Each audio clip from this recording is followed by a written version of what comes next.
প্রায় 3 বছর বাদে আবার এসেছি অরুণাচল প্রদেশের এই সমতল ভূমিতে, যে জায়গাটা আমার অত্যন্ত প্রিয়। এসেছি নামসাই, অরুণাচলের অনেকটা পূর্ব দিকে। গতবারের মতো এবারেও অফিসের কাজেই এসেছি। কলকাতা থেকে আসামের ডিব্রুগড়ের উড়ান ধরে সকাল 9:30টায় এসে পৌঁছেছি ডিব্রুগড় এয়ারপোর্টে। এখানে অ্যারাইভেল থেকে বেরিয়ে অল্প কিছু ব্রেকফাস্ট করে নিয়ে প্রায় ঘন্টা 2 গাড়িতে করে এসে পৌঁছেছি নামসাইতে। আজকে সারাদিন কাজ করে আজকের রাতটা অরুণাচল পিডাব্লিউডি এর সার্কিট হাউসে থাকা, আর পরের দিন সকাল 11:50-এ কলকাতার উড়ান ধরে ফেরত আসা। এইটুকু সময়ের জন্য আপনাদের আমার ভ্রমণ অভিজ্ঞতা শেয়ার করব। নামসাই সম্বন্ধে আমি এর আগের ভ্রমণ ব্লগে আমার অভিজ্ঞতা শেয়ার করেছিলাম। আপনারা আগ্রহী হলে ওই ব্লগটা দেখে নিতে পারেন। ডেসক্রিপশন কলামে আমি ওই ব্লগের লিঙ্কটা দিয়ে দিলাম।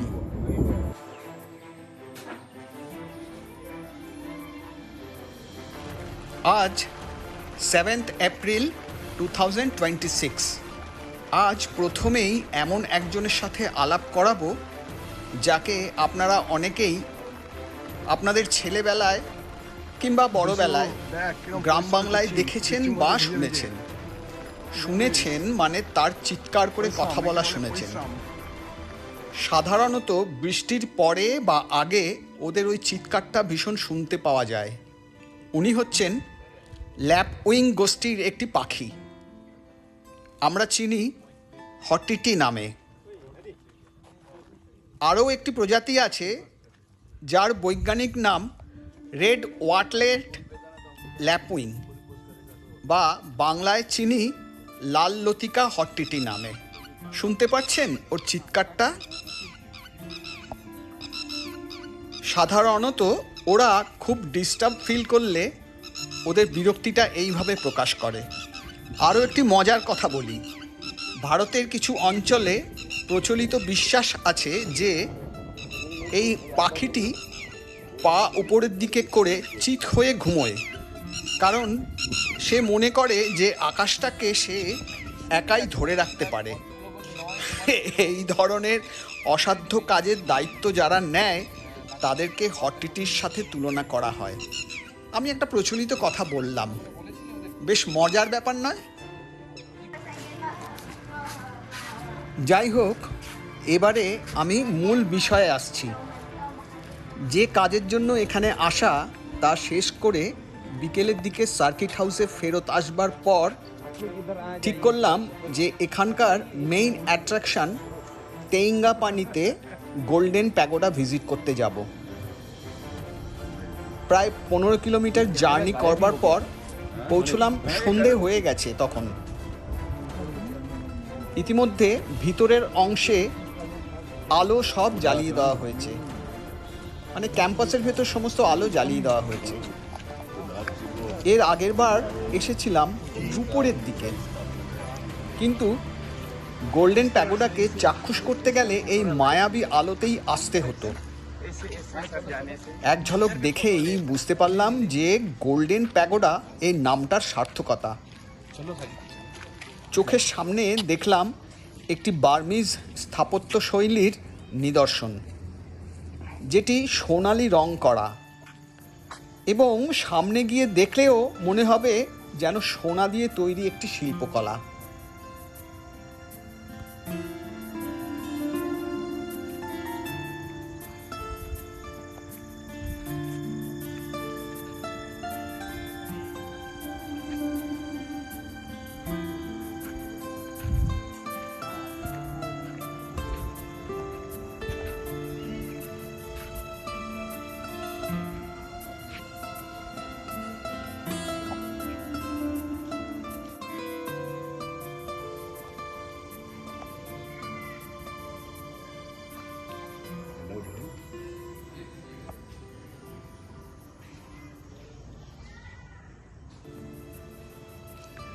গোল্ডেন প্যাগোডা বা টেম্পল, যাকে স্থানীয় থাই খামটি জনগোষ্ঠীর মানুষরা বলেন কংমু খাম।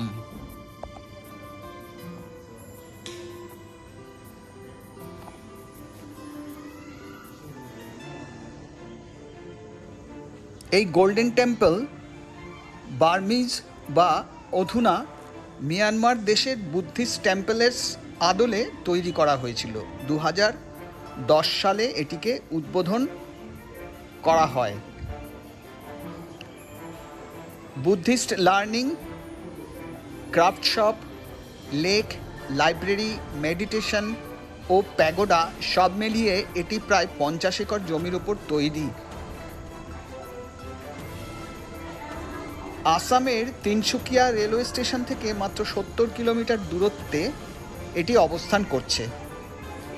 প্রতি বছর অক্টোবর বা নভেম্বর মাসে কাথিনা ফেস্টিভ্যাল উদযাপন করা হয়। এই কমপ্লেক্সের ভেতরে ঢুকলে মনে হবে যেন মিয়ানমারের কোনো অঞ্চলে পৌঁছে গেছেন। অরুণাচলের এই অঞ্চলে যারা বেড়াতে আসবেন তারা এই জায়গাটা অবশ্যই ভিজিট করবেন।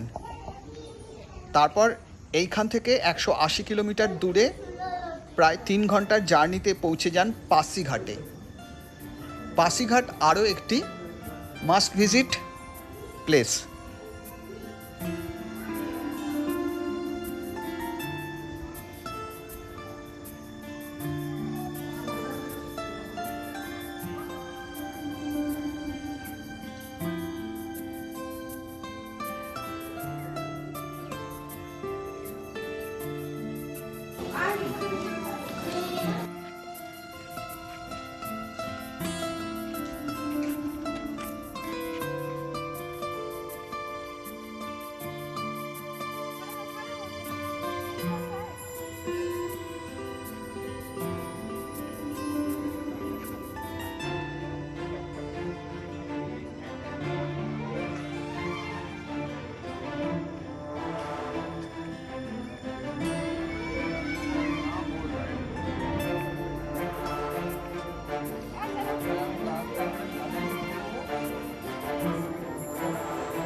इसी में ही मेन वो इमोजी का हम मालूम नहीं तो वॉलंटरी डोनेशन वो अलग चीज़ है। हाँ এসে পড়লাম কংমু খান কমপ্লেক্সের অ্যানেক্স বিল্ডিংয়ের একটি মেডিটেশন হলের সামনে।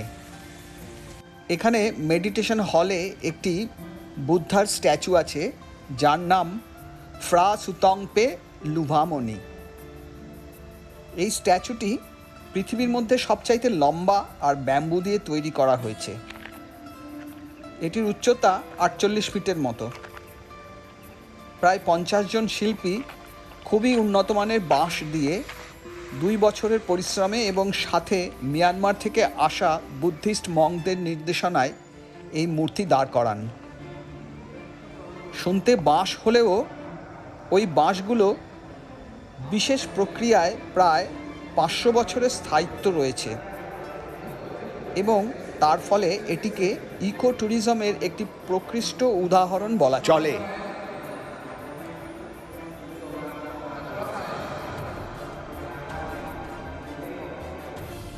আর হ্যাঁ, একবার মনে করিয়ে দিই, আমার এই চ্যানেলটিকে সাবস্ক্রাইব করতে ভুলবেন না।